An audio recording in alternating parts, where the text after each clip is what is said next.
Her a cherry. Why does she have money and they throw money at Usher on stage? I don't know what goes on at these What's good, y'all? It's your man DJ Playboy back with another episode of the Perfect Talk Podcast, and I got my dog, my guy, my partner, Spec in the building. What's good, bro? What's good, people? Glad to be back. Tired, but I'm glad to be back. You know, Spec holding it down, thugging it out for y'all, man, up here, man. Everything good, though, in your world? Everything good, man. Another day, another dollar. Yeah, new season. It's fall now. This is one of my favorite seasons, though. I like this. You know, cool air, sports is back and everything in full swing. You got baseball ending, but it's when it gets exciting. So, yeah. I'm more of a summer guy, but I definitely don't mind fall. It's not too bad. I feel like as a kid, I always used to, like, really, what's the word? Not relate to fall, but I don't know. Like, I always felt some type of way because it was always new. Because you always started a new school year. You got new clothes. You know what I'm saying? You knew the holiday season was right around the corner. And you know how they start marketing toys to you right, early. So it's like, I don't know. Fall was always an exciting time, man. But we here at the Perfect Talk Podcast. We're going to get right into Pick a Spotlight Story. Every week I find a story out there. It might be a big one. Might be a little story. We're going to shine some light on it. This one is a big one. You can't get away from it. It's your guy, Sean P. Diddy Combs, now facing more than 100 new assault allegations. I think it's 120 altogether. I didn't even know that. The number being that big is like, where were y'all at? Where were y'all at? But I think as I'm seeing more and more of these powerful men get in trouble, I think in the Bill Cosby case, it was more for me as a like, it's a little fishy that, how many years had passed? 30 years. At that time, it seemed fishy. But now I think, as we've seen with Harvey Weinstein and now with P. Diddy, is like, there do be a lot of victims who are just, I guess, feel like they can't come out with it because of how powerful these people are. And for me to be like, that many people, I don't know, if I had 100 people like dislike me, I can't imagine. I think maybe I don't think about the world in a big enough scale. I'm like, if 100 people knew some dirt on me or had some shit on me, how could I thrive? Right. But obviously, when millions of people love you, those hundreds aren't as loud. Yeah.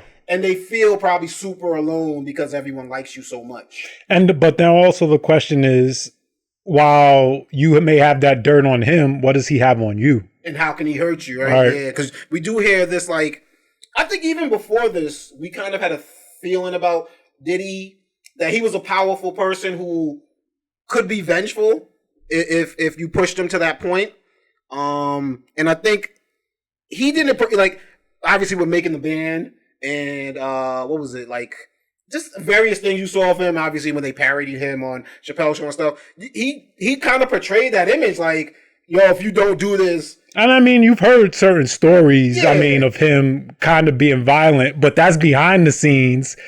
But in front of the camera, it really wasn't even that behind the scenes. Like, I knew when he hit Steve Stout with the champagne bottle over the Nas. That's what I was just about to bring up. Like, I knew that happened. I knew about, wasn't he, and then the football coach more recently? Yeah, with his son. Yeah. Or basketball. It was a kettlebell, right? Yeah, Was it basketball? I thought someone played football. I could be wrong. But I knew it had something to do with a kettlebell. Yeah, it was basketball at USC. Okay. Yeah, kettlebell. I mean, to pick up one of those. So it's not like this has been seen. This has kind of been out. Drake, we've heard rumors about him assaulting Drake. You know what I mean? So we know about these things, but it's just like, yeah, when you have the retribution of he could come back at you with some type of retaliation, then you got the fact that you don't want to automatically revisit trauma.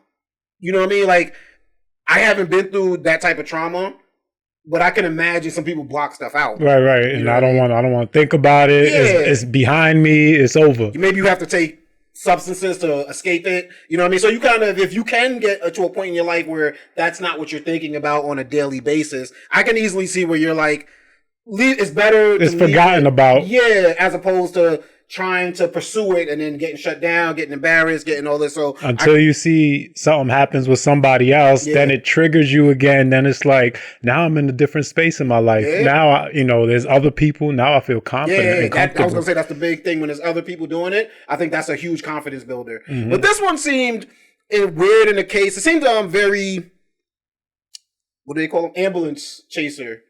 This lawyer himself. One, I don't know if you can see in this picture. I'll put it for the people to see. But that's the phone number. That's a hotline to call if you feel as if you've been wrong. Oh yeah, they trying to get early allegation. A step and repeat behind you as a lawyer just seems so kind of like.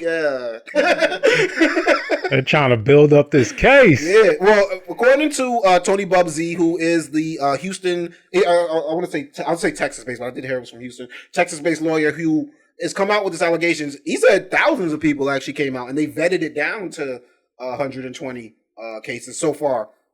Some of the alleged victims include minors who were abused when they were as young as 9 years old, which is another added part, right, to already disgusting kind of salacious kind of cases. Like now you start adding kids in it and child abuse, and it's just like, all right, now we're getting dirty. We're getting in the swamp now. Mr. Bubsy said that this is an important matter that we intend to aggressively pursue. He's speaking at his press conference. He said, "No, we will leave no stone unturned to find potentially liable parties in the alleged abuse or any individual or entity who participated in or benefited from this egregious behavior." I want to play something for you from Tony Bubsy. One individual who was 22 years at the time she was assaulted said that the typical MO at one of these parties that have been widely discussed in the press was that when you were handed a drink, and now we know that the drink is laced with something, if you refused to drink it, you were kicked out of the party. Now, let that sink in for a minute. I mean, the admission to this party was that you had to drink the chosen drink that was handed to you. And now we know that in most cases, I would say 90% of the cases, these individuals were drugged with some sort of drug. That was kind of the MO. Another instance, this individual who was 9 years old at the time was taken to an audition in New York City with Bad Boy Records. Other boys were there to audition as well. All of them were trying to land a record deal. All of them were minors. This individual was sexually abused, allegedly by Sean Combs and several other people at the studio in the promise to both his parents and to him himself of getting a record deal. Another instance, another minor told allegedly by Sean Combs that he would make him a star, but needed to visit with him in private about it, away from his parents. Once they were in a private area, allegedly Mr. Combs made the victim perform oral sex upon him. A lot there. The drinking, the drugging people, like that shit is wild too, bro. Like that is next level, like old school date. Yeah, I mean that doesn't sound too surprised. That doesn't sound too surprised, because I mean you hear that a lot in a lot of places, whether like, it's party, college party, like, you know, they spike the punch or something like that. Yeah. But he's doing that at his house parties. Well, yeah, I mean, so like you would be the person, even if it wasn't you, right? Like let's say you threw a party and some weird guy got in there and started doing shit to people's drinks. The only person they really got to link it back is you. So you would be extra careful that that's not happening at your house party. The fact that he's doing it is so nutty that it's like, because it's like, bro, they know they got the drink from you. Yeah, I mean, it's also like, who's going to believe you type shit. Like, probably. Yeah. So many other people here, no one got drugged. And then we can't escape the fact that we have to talk about culture. And I don't know that, and this is minus the minor part. Okay. But when it comes to putting shit in drinks and stuff like that, I feel like that's been a part of the culture for so long. Like, you know, going to parties, spiking drinks. Rappers make songs about not in today, but early 2000s, like all got famously like for that, right? And so we hear it in our songs. That doesn't come from nowhere. Mm-hmm. It's because these things are common. It happens. Everybody knows what's going on. And so I just think we've gotten to a place today, you know, in the Me Too era where, okay, it's wrong and we're going to start to speak up about it. Mm-hmm. But it's always been going on. So it's not too shocking to hear when I hear these stories, because it's been going on for decades. No, it does the opposite. It makes it a little more believable. Right. Yeah, because I'm like, before I went to, my sister's 5 years older than me. So before I went to college, you know, she went to college, and I remember my parents were telling us stuff about, you got to watch your drink. Don't put your drink down. They'd be like, don't even drink it. These folks don't know. Right. It could come straight out with something in it. You know what I mean? And, to me, it definitely makes it like, damn, bro, you follow the Bill Cosby like playbook, man. When you add the kids into it, like that's the part that's, okay, well, you can't. There's no excuses there. What I want to say though, like how it's been rumored in Project 2025 that they want to have a registry of births or pregnancies, I should say. Like when women get pregnant, they have to be part of a registry. I think they should add to Project 2025. If you want your child to be a star, you need to be on some type of registry, because a lot of weird shit is going on with people. Is like, why would you let I go places with my kid. I don't want my kid like out of my eyesight in a store. Right. Like, so for you to like just trust your kid with grown adults, Aaliyah's parents, Usher's parents, like where the hell we all at? Like, what's going on here? You know what I mean? Justin Bieber's name gets brought up a lot in the past, couple of weeks. It's like, I think there's something a little weird about wanting your kid to be the breadwinner, but I'm not. Keep an eye on your kid. Right. And to what price? Like, you know what I'm saying? Like, you want your kid to really go through that just so he could be bringing money into the house? Like, it could be a slippery slope for sure. Yeah, 100%. I on the other side just think, because I feel like the kid don't even got no consent really in it. Like, in terms of, does the kid want to spend their parent. Everything's the parent. Because that's their life now. Right. Does the kid want to spend their life doing that? Like, you know what I mean? They might say yes. I know with my kid will say yes to something and then change their mind on it before we even get there. Right. You know what I'm saying? So it's like, I just think it's just really weird. Obviously, it's been going on through the beginning of time. Like Shirley Temple, was a child star, and they're always going to exploit kids in some way, shape, or form. But I think we need to, I'm not saying to absolve Puff in any of this, but why the hell was you letting your kid just go off with Puff? Like, let's start turning some of these cases onto the parents and at least getting some explanations and answers out of them. Right. That's wow, man. Did resurface this past week a viral video of Puff telling Justin Bieber not to talk about things he does with Big Brother Puff. Right. Got me a Lamborghini. And that's nice. I haven't gotten it yet, though. Yeah, I know. When is that coming, that Lamborghini? We talked about this last time. He had the Lamborghini for a day or two, and he had access to the house, and he knows better than to be talking about the things that he does with Big Brother Puff on national television. This was a clip that was when they were on the Jimmy Kimmel show and just talking. But I've seen a lot of clips of Justin Bieber. I've seen somebody made like a super cut of just like different times when he was 15, 16, maybe 14. Pink like kisses him on the back of the neck when he's on stage at an award show. A reporter is asking him about the sex talk. And he's like, yeah, I got young fans. He's trying to like brush it off. And he was like, why do you even want to talk about this with a 15-year-old? Like, he's trying to like flip it on her, like rightfully so. But you know what I mean? Stuff was coming out about how much he wanted to protect Billie Eilish because of things he went through. And it's just like, I kind of was, not that this would have been better because this was all abuse and this was all stuff, but I was hoping the kids were not a part of this as much as I was hearing people trying to bring it in, and trying to bring it. But this is like the first time I think we have an actual kid accuser. And Diddy's bodyguard this week, I saw in a clip, I believe on Vlad TV, Gene Deal, the one who's been doing a lot of the talking about Diddy, he brought up a story about how Usher got hospitalized with anal bleeding or something like that because of what if something that happened with him and Puff. You know what I mean? Allegedly. Like, it's Gene Deal, it's Vlad TV, who knows how. Right. But it's also, like, but in my head, I'm like, you knew this story for how many years? And this is the first time you coming out about this? You felt comfortable working around this dude, like knowing a story like that. Like that to me is just like, shout out to Mace. Shout out to Mace for getting away from this shit. Because Mace seen something. He's like, yo, we got to get away. And he might have also been taken down with it. You know what I mean? Like I heard, remember when Puff was giving back all the artists they're publishing maybe a year or two ago? I heard part of getting that was you have to sign an NDA. Yeah. So some people turned it down. But even so, right? I don't think an NDA, if you saw illegal activity, from what I understand about an NDA, it's null and void if you want to talk about illegal activity.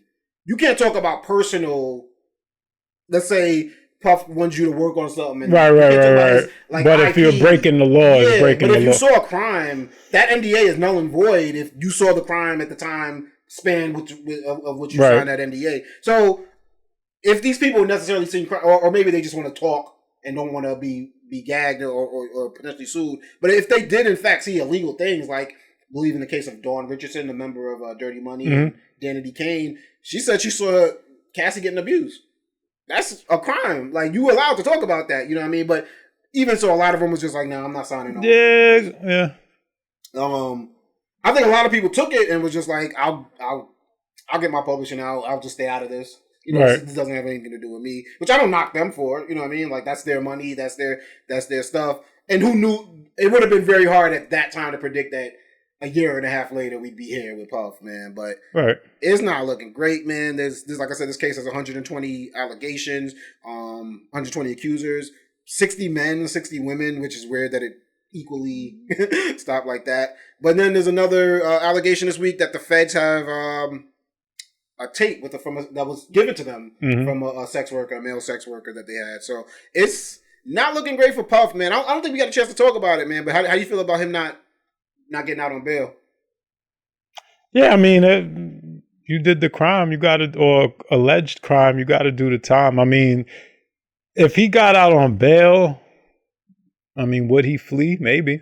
He offered up his passports. He offered up his kids, like his family passports. He offered, I think, his plane. He offered to wear a monitor, and they still turned that down. I think it's not even if you do the crime that you got to be kept in there, because a lot of rich and powerful people do crimes and are allowed to at least sleep in their own beds until they have to, you know, been convicted. I think they're alleging, and it wouldn't, based off of the stories and the lore of Puff Daddy, he was threatening a lot of these people. Like, oh yeah, I can see that. Yeah, did I talk about it with you? I'm not sure if I talked about it with you, but so when the girl Dawn started talking about what she saw at her time with Dirty Money, I don't know how true this is or what, like how they back this up. This is what I heard. They said that he called the other member. I think her name is like Kalina or something like that. They said he called her phone 52 times, 52 times before she released the statement. And I don't know if you remember, her statement was saying basically like, "I'm not like she recanted or something like that. Right? She's like, "I can't dispute what Dawn had said. That just wasn't my experience." Oh, okay.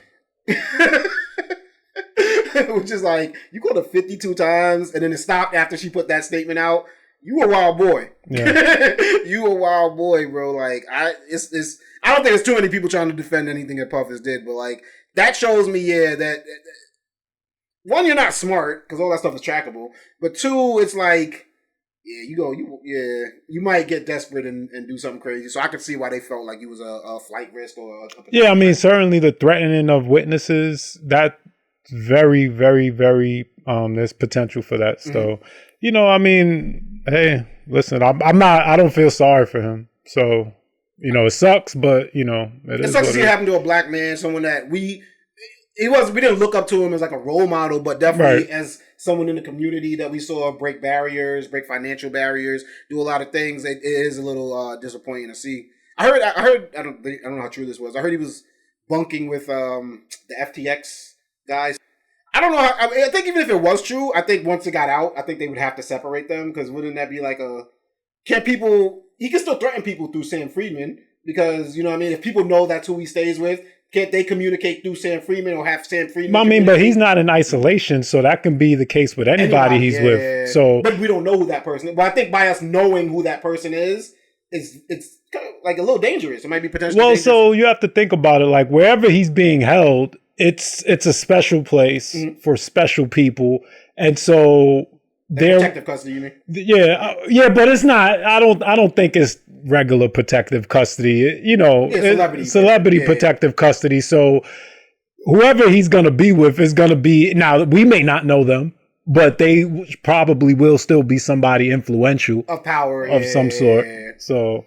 Yeah. I don't know how true it is. I heard rumors that it was true, then I heard it was false. If anything, if it was true, I would imagine that they would have to switch it up at that point. But yeah, man, it's not looking great for Puff. Maybe by the time y'all hear this, new allegations or new. I'm just waiting on that list to drop. All the celebrities at the party. His accomplices. Yeah. Oh, that's another thing Tony Bugsby said, right? He's like, we're going after. And they already know who they are. Yeah.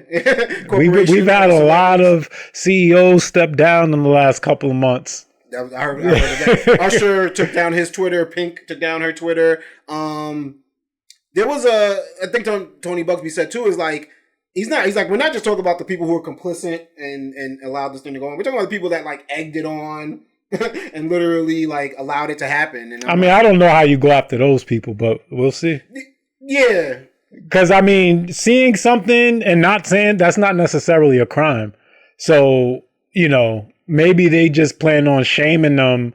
Like, oh, you saw this, but you didn't do this. Yeah. I mean, but you didn't do nothing. Which isn't great. It's not great. It's not a crime, but it's not great. You seen the trend with like celebrities that have been photographed at Diddy parties, kind of like, I wasn't at that part of the party.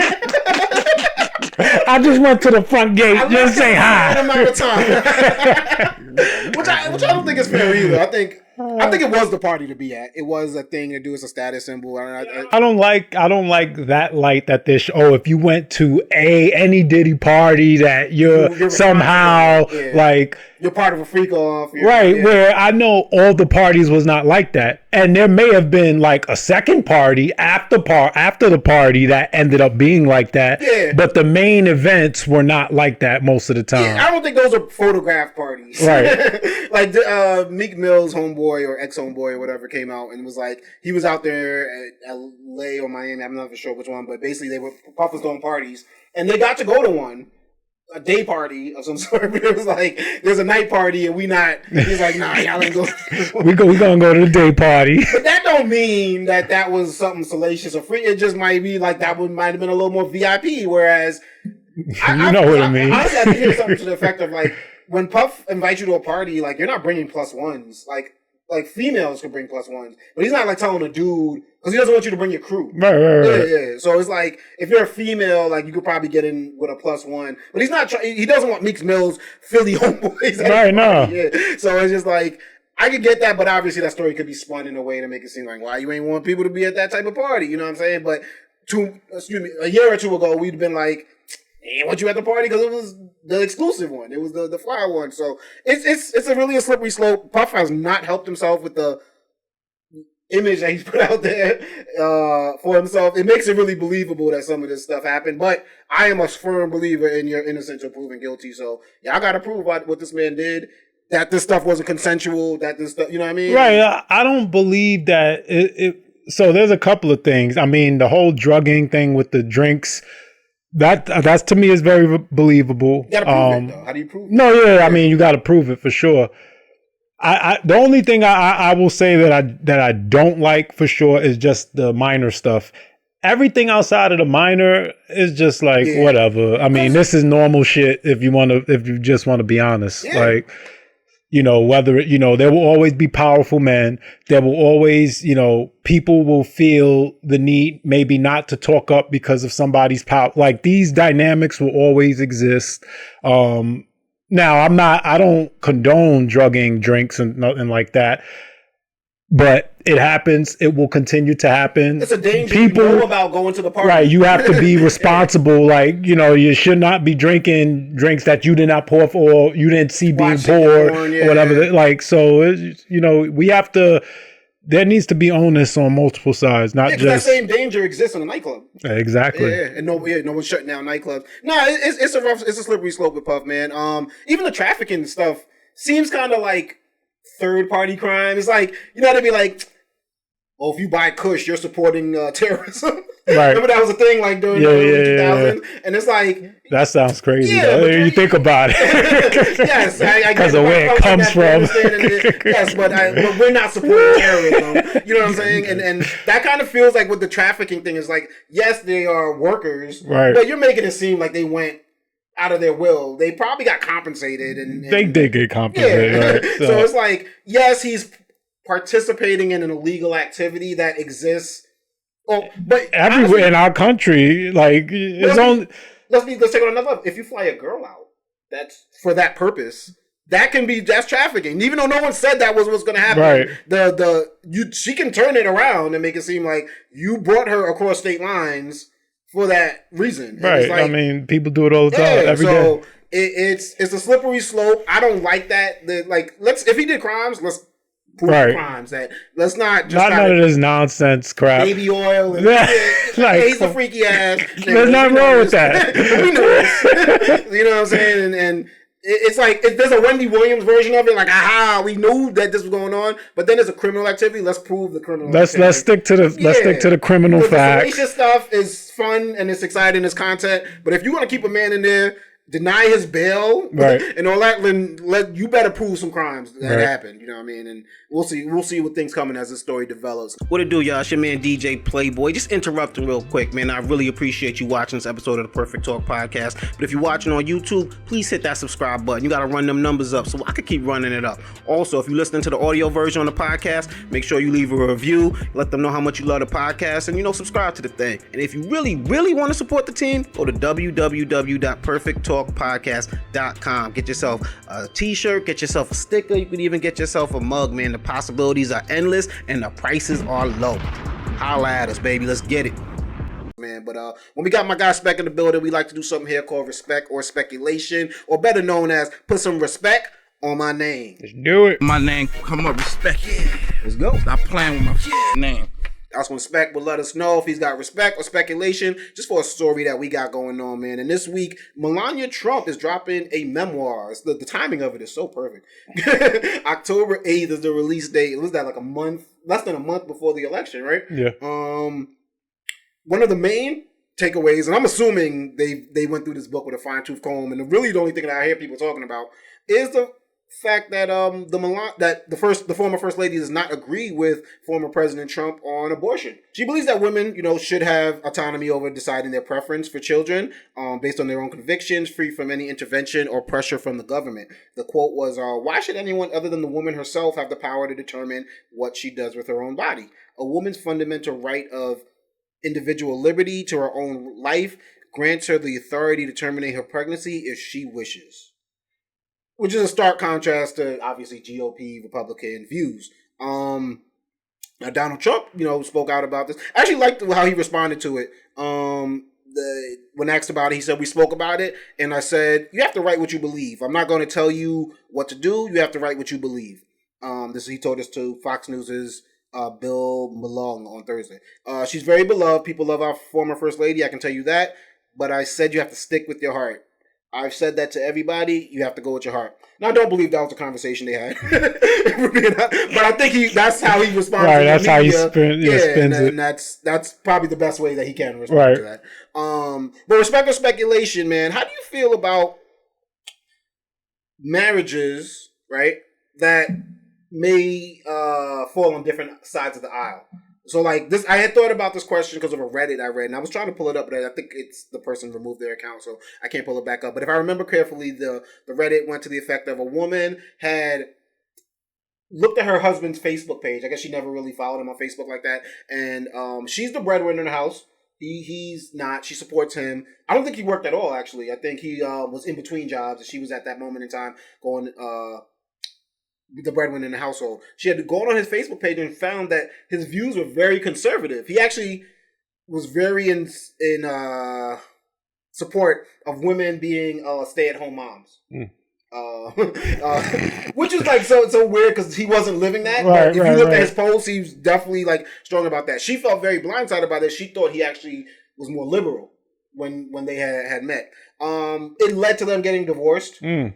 I'm assuming they had other issues. Right. They broke the camel's back. But I guess my question is, do you think that like marriages could work if it falls on two different sides of the aisle? Should that even be an issue? It just depends on what those issues are, right? Because in any relationship, there's no such thing as a perfect relationship. So in any relationship, you're going to have the issues that are just minor annoyances, like, I wish she didn't do that, or I wish he didn't do that. Then you're going to have the deal breaker issues that, if my partner or wife, husband thinks like this, or is like, I can't mess with somebody like that. So if it's just what we're talking about, the annoyance issues, then yeah, marriage can coexist with that. We all make sacrifices. But if it's a deal breaker thing, then it probably can't last. Well, what would that be? Like, so I mean, this is a perfect situation. Like, if the fact that, she didn't realize how conservative his views were, I find that hard to believe, because I would assume you guys have to talk and all of these things. She felt very misled by, because it seems as if he was living in this MAGA world that we live in, it seems as if people will kind of like in everyday life. I don't want to say seem normal because that's trying to like call them weird, but they'll kind of seem as if they feel very free expressing their views online more than they would in real life. Mm. So he might not walk in the office place and be True. like women, but behind the computer screen, he's like, yo, women should be in the kitchen, da da da da da. And it seems as if he felt very free online, maybe a little bit more free than he did in real life to express those thoughts. So it seems like, I mean, it was a situation where she felt she didn't know this person. Yeah, I think that was the bigger thing. I think if he would, and so if that's the case, and you know we're married, and I feel I don't even know you, and I'm the breadwinner, like that's a problem. Nah, I get it. I think that's, in this particular case, yes. I think prior to the Republican Party being overran by MAGA, I think it could have worked. Or let me just say this. I mean, a big issue in any marriage or relation. Let's talk about children. Mm-hmm. You know, if let's say, you know, when you two first got together, you wasn't in a space where you're like, I definitely never want kids. And so because you wasn't in the mental space, I never want kids. It's not something I'm gonna bring up now, but let's just say 4 years into my relationship, I don't want kids. Yeah. We've been in this relationship for 4 years and now I realize I don't want kids, but you know you want kids for sure. That's a deal. That could be a deal breaker. That makes a lot of sense though, because that's like family planning. But think about it. We've been in there for 4 years and this never really came up. And so I think that happens more than we think it does. No, it does. It does. But that just goes to show, I mean, the communication piece, how important it is in any relationship. Yeah. No, because I think if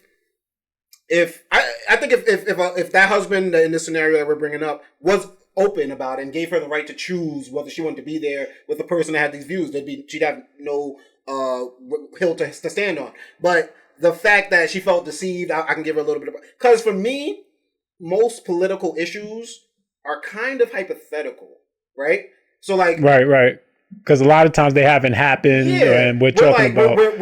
So let's use abortion rights, right? It's like, unless your wife is literally pregnant at that moment and you guys are debating what to do, it doesn't necessarily affect y'all day to day. It's like in the future, possibly we might be in this situation, or family members of ours or friends of ours, gun control. I don't prescribe to either party, but I guess my views would probably lean more liberal if we were to list them all down on a piece of paper. But I believe in gun ownership. I believe in, does that make me a conservative now? I think certain things are just so nuanced. I don't think every Tom, Dick, and Harry needs to have an automatic weapon. Right. But I also you're not going to stop me from getting one. So it's just like, things are so nuanced that to break up over political things seems kind of almost silly unless you're specifically dealing with those issues. Now, like I said, in her situation, I can see that. But I'm assuming in like Donald Trump and Melania Trump, there might be a lot of couples that feel like, nah, I don't want a woman to do this, where the significant other might be like, it's a woman's right to choose. Like, who am I to tell her what to do? Right. I don't think that should be a deal breaker. It's no, it just depends on the two people, you know, and how strongly you believe in whatever that is. Yeah. So be upfront about it, though. But the timing of it does seem weird, Melania. Like, you could have dropped this afterwards. You could have dropped this 6 months ago. To drop it a month before, I don't know. Like, certain things just kind of feel like. Let's take this take on it. It could be strategic from the standpoint, I'm gonna drop this now, and that's going to bring over the women. Like, because they'll see, even though she's not the president, that's the president's wife, and she believes in, a woman's right to choose. So that can make me feel a little bit more comfortable about voting for him because his wife believes in it. Yeah. And maybe she'll talk him into, or some nonsense like that. But also, that's a good point you bring, because he's not on the complete opposite side. Right, he's not. He's states should choose. So it kind of like, that's a good point. I didn't even think about it from that standpoint. It could be a strategic play to kind of more humanize him. Exactly. As opposed to being like, this is policy and this is how it's going to be. Because it's like, there could be a story. It's easy to paint a story where it's like, she did that to like sabotage him. You know what I mean? Or I don't believe it was that. Because it's been shut down. I feel they knew this was exactly. So I believe it's the other part, the strategy to help gain him some women voters. That's why we got Spec in the building, man. You always bring them new perspectives looking at things, man. Respect or speculation. Have you heard DDG and Halle Bailey? You know who those people are, right? I know who Halle Bailey. Okay, that's a boyfriend. Yeah, that's a boyfriend. DDG's The rapper. Yep. I think he was a streamer before that. Mm-hmm. They broke up. They recently had a kid this year, and they decided to break up. DDG made a statement on his Instagram stories, which I thought was kind of weird. Making a statement about relationships is so weird online. But nah, they seem to be really grown up about it. They seem to be amicable. I'll read it real quickly. He said, after much reflection and heartfelt conversation, Halle and I have decided to go our separate ways. The decision was not easy, but we believe it's the best part forward for both of us. I cherish the time we spent together and the love we shared, right? Which is cool. They recently had a kid in the past year. Seems like they're going to be able to get along. And at first I was a little confused. I was like, why even make the statement? But then I do think you want to kind of date or see other people. And it's like, if she gets seen with another dude, you don't want to like look like a clown. If you get seen with another girl, you don't want to look like, you know, like a cheater. Now, what added some steam onto this though was this was literally 2 days after they went to an Usher concert. And I'm going to show you what happened at the Usher concert. Now, Usher need to stay out the news, man. But basically, you can see it right here. Just hit that blue button. Yeah, and DDG is like, nah, not on my watch.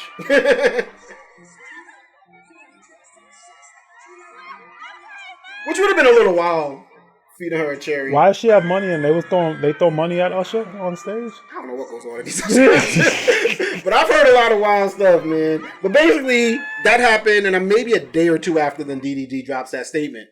So, respect or speculation, you think Usher is still being the domestic terrorist that he's known to be? Nah, I mean, Usher ain't doing nothing. I mean, can't blame Usher for stuff like that. I mean, if another man or another woman is able to take your significant other, it ain't that other person's fault. It ain't got nothing to do with Usher? It ain't got nothing to do with Usher. I mean, this is 2 on his count now. It's Kiki Shepard's relationship. It just seemed kind of like it's not Usher's problem. Like, if your woman or your man is willing to do something like that, it's not that other person. That other person ain't making them do that. That other your significant other has those intentions. Period. Yeah. Like, there's no ifs, ands, or buts about that. Like, how do you feel about women though that when they go to a show, you feel like it's just part of the show? Like, if you're a celebrity, let's say you're a celebrity woman and you're there with, you know, but you've seen the viral videos where sometimes girls are like, nah, I'm with my guy, you know, and sometimes girls are, you know, open for it. You think that's disrespectful at an Usher concert? It's just like it's part of the show. It's like a once in a lifetime. So on a personal level, I don't take it as disrespect. Mm-hmm. You know, like if it was me and, you know, I was there with my wife and we're sitting front row and Usher pulls up on stage, I wouldn't necessarily be mad. You know what I'm saying? Like they're trying to give her a rose type thing on the track. That, or even if, like, let's say, you know, a song comes on that's like a lap dance song or some shit, and he wants to sit it down and like dance. Like, I'm a dude. Like, I'm not upset if my wife go to a strip club or nothing like that. I expect if she goes to a strip club, there's a possibility she's gonna get a lap dance. A penis may end up on her forehead. Now it can't enter your mouth. Now, like, let's be clear, there are rules. But it's rough when you're there, right next to her. No, yeah, to actually witness it, and then see crowd reaction. But I take it the same way. If I wasn't there and I wouldn't have a problem with it, then even if I am there, I should not have a problem. It may be harder to watch. Yeah. But if I wasn't there and I wouldn't have a problem with it, I'm not going to be there and then also have a problem with it. Because then it's kind of like embarrassing her. It's kind of like... Yeah, but again, if I wasn't there, I wouldn't have a problem with it. So why do I have a problem with it now? Yeah, because what was I think in the case of the Kiki Shepard, the boyfriend wasn't there. No, he wasn't there. She was there with the homegirls, right? Yeah, and she was there with the homegirls. But there was other stuff going on in their relationship, so that was just like the icing on the cake. I'm thinking, in both of these situations, there's other things going on, and it just, the Usher don't. Yeah, no, I don't blame the celebrity doing it. No, because if the shoe's on the other foot, like I want the same freedoms. Like, if I go to a strip club, best believe I may get have to behave as if your girl's right there. Right. I may get a lap dance. There may be some titties in my face. I may I may motorboat them, but you know what I'm saying? Nothing goes in the mouth. Yeah, nothing going in my mouth.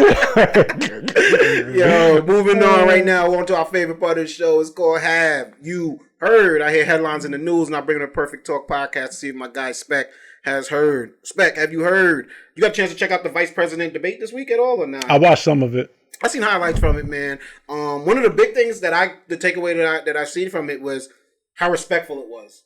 It felt like old politics. Like it wasn't name calling. It wasn't like you watch a Trump supercut of just like some of his stuff, and you're just like, really? He said this at a debate. It was two actual politicians. Yeah, but there would be an extra nice to the point where I've heard that maybe that was JD Vance's strategy. Maybe he was like, Tim Walz is known as the nice guy, and I'm known as kind of like the bumbling asshole. And how can I get people to like me? You know what I mean? And maybe I can out nice him. You know what I mean? And maybe that was, but it honestly, I was glad because like I said, I didn't watch it, but I was glad when the takeaway from it was kind of boring. Like, it should be. Our politics should be boring. Like you should be talking about cats and dogs. Like I can't wait to watch some politics today. But and then something else that I saw where they were maybe JD more than Waltz on this, but they were open about mistakes and on comments that they've made. And which humanizes you. Like I hate that. You said something stupid. Just be like, yo, I said something stupid. Don't go try to defend it, try to double down on it. Because now that's that stuff that we've been seeing in politics the past couple of years. It's been super corny, and it makes people very distrustful. You know what I mean? On top of that, you got the media that's leaning one way or leaning the other way. So add that with now you make statements that they can run with, and you're gonna get some of that. But no, I think it was a good step for the country in the right direction. That the vice presidents are going to be like this. Also, they're supposed to be in the background. Right. They're not supposed to be hot like this. The center stage, not supposed to be the show. But you seen anything that changed? Not changed, but that struck you different during the debate? No. Same old, just sticking to what they stick to, talking how they talk. No, it was a part two where I think Tim Walz said his son had lived during a active shooter. And JD was like, "I'm sorry, your son had to go through that." You know what I mean? Like. That was actually, like, I think JD came out actually better on top of it. Like, I've heard moments where Waltz didn't look as polished. No, so what I'll say about, in terms of the polish, we know that because, like, a couple of things about Waltz prior to this run as vice president. He's never used a teleprompter. He's not one of those seasoned politicians. Yeah. He's more of a regular type of guy, type person. JD is a little more seasoned than he is. But my vibe with JD to me comes off a little more like I can't trust this dude. Like a snake. Like a snake. Yeah. Like he gives me that type of vibe more than anything else. So, that whole nice guy, that attitude I don't necessarily fully buy it. Yeah. I think is, for the show, for the camera, and that's fine. But, I know what it is. Before this, I actually thought JD Vance might have been like a sleeper cell, like infiltrating Trump's party. Because then he didn't like him a couple years ago, right? So I'm like, the stuff that Vance was doing in the news, it's like, nah, you purposely saying some dumb shit, bro. Like you admitting to making up the cats and dogs shit. I don't know, bro. Yeah, I was surprised that he admitted to that. That like, okay. I don't think he did it on purpose. I think he was just talking. He got caught out there, and then he was like, "Oh, damn! Listen, I'll say whatever I gotta say to get y'all to listen." That was a CNN interview. Right? He was doing that one, I think, and I think Dana Bash. Yeah. But then he tried to flip it on her, and he was like, "For you to insinuate that these bomb threats are because of me," I'm like, "Well, you just are you kidding?" Hell yeah, they because of come you, on, man. dog. Spec, have you heard? The country was almost shut down with the port strike that would have went from Maine to Florida, right? It was an East Coast state, and some of the Gulf Coast. That would have been so bad for the holiday season, right? That would have supposedly, yeah. I mean, I can't, but yeah, that's what they're saying. I think it would have been bad before the holiday season even got here. Like, obviously, we were right on the corner, but you know what I mean? Like, it was shutting. They was getting backed up already, or for 3 days of striking, but. They were able to bring it to an end with, I think they put like a little 100-day break on it. They did give them some of what they wanted. Now, they wanted a $4 increase. They weren't getting that at first per hour. I think the union wanted a $4 raise, but the company responded back with a $3 raise, which they were like, GT FOH, and they came back, obviously, after a day or two, saying that they will get the additional $4 per hour raises every year over the next 6 years. Wait, a $4 raise every year? $4 per hour raises every year. Yo, that'll raise pay by a total of $24 an hour over the life of the contract, or by 62% in total. Okay, they were going for 70. I remember that, and I was like, when I heard that, I'm like, yo, they wilding, but 70% I'll give raise. them now, this strike isn't officially over. It actually just is. They took a break for 100 days, which looks like it would get us through the holiday but season, more importantly, the election, because that would not be great going on for a Biden-Harris administration to have that going on during the election. So I think part of it was which I heard the union chief talking. He was like, Biden. There's a rule that Biden can do that I think if you're one of like an essential worker of sort, he can make you go back to work for at least I think 90 days or something like that. It's like a presidential order. But then you can. But the guy was like, if you make us do that, we're just gonna slow it down. If we did 20 moves an hour, we're gonna do 4 moves an hour. We're just gonna. The whole thing's gonna get clogged up anyway. So it looks like they didn't have to make that rule. And I forgot the name of it. They called it like a Brady something like tariff or something like that. But basically, they were able to avoid that, but it looks like it just put a 100-day delay for them to negotiate. Things. But I think one of the things that pointed out to me, I wondered this with the port strikers. I think are smart. I think they saw the pandemic, they saw what happened, and also a big thing that they saw was automation coming. They saw AI around the corner, and they're like, "Wait a minute now! If you could have unmanned." And then they also saw other workers strike recent, like in the last 2 years. Yeah, the car union. There's been several unions that have gone on strike, Actors, and they've all come out good. So I mean, why not? You know what's funny? I was talking about this with my girl the other day. I don't understand how we left the pandemic and teachers didn't shut shit down for more money, because you saw how crippled everything got when you don't have schools open, right? But you know what? I came to the realization. I could be wrong about it. I don't have proof to back this up. I don't think the job of teaching is marketed to people on a lower income level. I think people they market teaching to people that come from family money, and the people that already could afford it. Like, I don't know, you ever look at your kid's teacher's wedding ring? They always got some rocks on, bro. And it's like, to me, it makes it feel like as if they don't need the money from this job. It's more altruistic than it is. Like, it's not life-changing money. So to me, in my head, I'm just like, you do so much. You watch America's kids for 8 hours of the day. Why are you not one of the highest paid professions? Well, yeah, but that's in theory, they should be. Yeah. But then why don't they go on strike? Because they can't. I don't think there's enough organization. Because the need for money isn't. I don't think it's there. I think for schools. No, for teachers. I think teachers individually, you need a mass organization to be like, yo, we're hurting right now. We need more. Right. I don't think they can get that organization, because I think a vast majority of them don't really need the money from that job. Whereas if either they have family money, no, I get what you're saying. But do teachers have a union? Yeah, I think there's a teachers union. I could be wrong. There has to be a teachers union.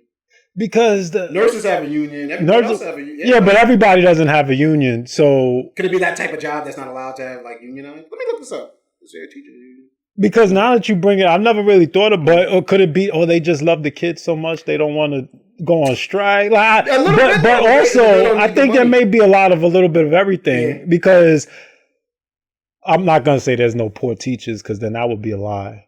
But they definitely are inner city teachers that probably do need the money, but I don't know. It just don't feel like they're starving. It's odd. Yeah. I feel like you literally seen what happens when it gets shut down. Even if you weren't even asking for that much, why not demand more? You know what I'm saying? You're taking care. You were taking health risks. There's a reason why. I don't know why.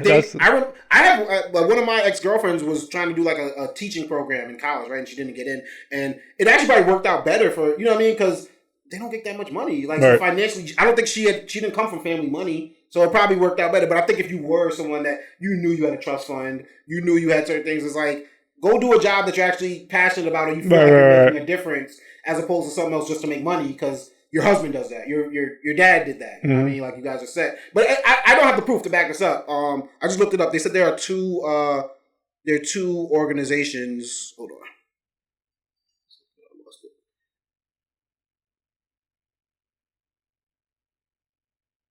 It said, yes, there are teachers unions, the two main national teachers unions in the USA are the NEA, National Education Association, and the AFT, American Federation of Teachers. But maybe because it's not a central one. Maybe that's why. That, and then also how many teachers actually are signed up to the union. Yeah, and then how many more people can they just have come in to replace them? That too, like that's the key. I think if it's a skilled job, not to say teachers not skilled, right. You need a certain degree, which I think there may be people that might be willing to step in, whether they're not qualified at all. In an emergency situation, there may be enough people like resources for people to come in. But I think, as a nation, I think there's got to be who doesn't want teachers to get paid? To watch your kids all day. They're responsible. Your kid might spend some days more time with them than with you. Not may they do. Yeah. Like, so period. I think there will be overwhelming national support behind teachers. It's crazy to me that we don't prioritize. I've always said, like, it's crazy to me that we don't prioritize that shit. Bro. Yeah. No, it almost baffling, right? But then I think it has. I could be wrong. Just a theory. I think it's who they're marketing the job to. Because I don't ever see. I don't know. Like if I drive through the city I live in, I'll see billboards for like join like a city, be part of like a city organization, like or be part of like bus drivers, or be even like maybe nurses. You'll see. I've never like seen like we need teachers come join. Right. It's like, so I'm not saying they're not advertised. I just don't not where I'm at. You know what I mean? So, Spec, have you heard, man? This escalating war between Israel. It's like Israel versus everybody right now, right? They going at it, bro. There was a massive strike, missile strike from Iran towards Israel. I think over 200 missiles were fired in the direction of Israel. Obviously, the Iron Curtain that they have protected it from most of them. But I think even U.S. forces were necessary to help fire down some of those missiles. Yeah. This comes a week after we saw the pager attack on members of Hezbollah that have happened. But I'm a little confused. Like, why are they fighting? Is it because like Hamas and Hezbollah are Iran funded? Because I don't get why. And that now, if I'm not mistaken, Israel is escalating into Lebanon. Yeah, so I can't speak. Well, so Lebanon is a Hezbollah stronghold. Yeah. And so what Israel's doing now is they're on the offense. They're for a long time, they've never tried to like completely take out pop off like that. Yeah. Hezbollah, they'll just, do a little here and there. But now they're on some, we're going to get rid of this. After what happened last October, they're like, we're going to get rid of this for good. Oh, it's been a year, right? It's been a year. And so they're full-fledged just trying to get rid of Hezbollah. Like, now you guys can't exist. But is it because they were fighting Hamas, right? If I'm not mistaken. But is it because Hezbollah started like popping off in defense? So Hezbollah, Iran, Hamas, like there's some other organizations too. There's other organizations, but Iran supports all of them, right? Yeah, financially, and all of that. And so they're, as far as Israel's concerned, they all can get it. They're all ops. And so, and they're in a space where we're going to get rid of all the ops now. Like, no peace talks, none of that. We want our people to be safe. And so we're going to get rid of all the ops. And we're not stopping until they're done. But it feel like, and I now no disrespect to the Israel military forces, because they have shown that they about that life. But it feels like you're doing that because Big Brother could come help you if you need to. Yeah, they're emboldened. You're surrounded by brown countries. Like, so it's like, bro, like, you know what I mean? But they do, I mean, out of all those countries, they have the biggest military. But obviously, if all of those other countries were to come together, like, it'd be a problem. And so, but obviously we're there. Yeah. And so we're helping them. They feel emboldened. I haven't really picked a side with it, and I'm not trying to pick a side with this. I think war is one of those things where you can argue both sides because it's so polarizing, and I'm sure both sides can be made to look like the asshole in the situation. So when I see this stuff going on, and when you tell me that their war is continuing, it's just like, damn, or it's expanding, I should say. It's like, man, like the only part of me that isn't I don't like war. I don't like conflict. I don't like fights. Now, I invest in certain companies that probably profit off of war. Mm-hmm. So other than that, that's the only like net positive. But other than that, these are real people dying. You know what I'm saying? Real lives happening. So it's just like, to me, I'm just like, how much more money are you going to need now from us? How much more? Because the money is crazy that we spend. The amount of money that we're hearing that's just going over to both Ukraine, obviously Israel, Taiwan sometimes too. It's just like, where's this money come from? Like, so that's what I don't know enough about it to be like Israel shouldn't do this, or know enough about it to be like, yeah, they're justified in doing this. I just know people are dying. The decision makers on at least Israel's side, it seems like Hezbollah leaders have been killed in the past week or whatever, but they're not dying. So there's not. I don't see that there's really a end to this, to be honest. Because where does it end? So at some point it will end. When that is, I don't know, but it's not a real end. Yeah. It's more of it'll pick back up at some point. Like 3 years later, y'all thought we was done? Boom. But that's been the theme. That's been the theme. So it's just kind of like it's just a cycle. Yo, peace in the Middle East was a term that we used in elementary school, and it still is crazy. Yes. Bro, like 34 years later, peace in the Middle East, man. Spec, that is another episode in the books, man. Sad to end it on a war note, but where can my people find you at on social media? Nowhere. You can find your boy, DJ Playboy, on X at DJ Playboy. You can find me on Instagram at Plickapeezy, PLICCAPEEZY, and you can find Perfect Talk Podcast on Instagram at Perfect Talk Radio. Also, go check out the website, www.perfecttalkpodcast.com. For everything DJ Playboy, every episode of the Perfect Talk Podcast available right there. And you can get yourself some merch, you know what I'm saying? Get yourself a nice little DJ Playboy shirt. Get yourself a little muggy mug, you know what I'm saying? Whatever you want to do. Nobody gonna worry about what's in your cup. Spec, WNBA, where they at with it now? You been keeping up with it, right? Yeah, we're in not yet. We're in the semifinals. Aces, 4 teams left. Aces versus Liberty, and then Minnesota versus Connecticut. Okay. Yeah. Game 3s. It's a 5-game series, right? In these rounds, right? Yeah. Okay. Because aren't the Aces on the brink of elimination, or did I read that wrong? They were on the brink of elimination on Friday. Okay. They won that game. Okay. So today they play again at 3:00. They have a chance to tie it up and then go to game 5. We'll see. Are the couple years the Aces and the Liberty have won, right? Mm-hmm. Okay. Well, the Liberty have not won. Aces, the Vegas, they've won the past 2 years. Oh, have they? Okay. But they've beat New York last year, they won the finals. I don't know who they beat the year before that, but and they already have won in the past, or no? They have won, but it hasn't been in a while. Okay. Yeah, got you. And then the other 2 teams, they haven't. Are they champions? Minnesota, they won the Governor's Cup this year, so that's like the in-season tournament type thing for the W. Minnesota won that, and so they've been playing real good all season. Personally, I think it's gonna be New York against Minnesota in the finals. Remember where you heard it first. What about baseball playoffs? You been keeping up with that? The Mets, that was a big victory the other night. I saw the highlight. I didn't watch the actual game, but yeah, that was a big win. Yankees won last night. Okay. So we'll see. Yeah, maybe a big year for New York. If you know what I'm saying, Liberty, you got Mets, you got Yankees. You know what I'm saying, like Giants, Jets, and the Bills. What y'all gonna do? Where y'all at, Aaron Rodgers? Now I heard the Liberty game was like sold out. Mad celebrities up in there too. Like, the whole season has been like that. Oh, they haven't sold but the Garden is always not the Garden, Barclays. They've always had great attendance. Yeah, so. Okay. And New York comes out for playoffs. It's like we've been lifetime fans. No matter what happens. No one ain't watch a game all season. But yo, we up out of here, Spec, man. Catch y'all next week, man. Spread love. It's the Brooklyn way. And Peace. Out of here. Peace.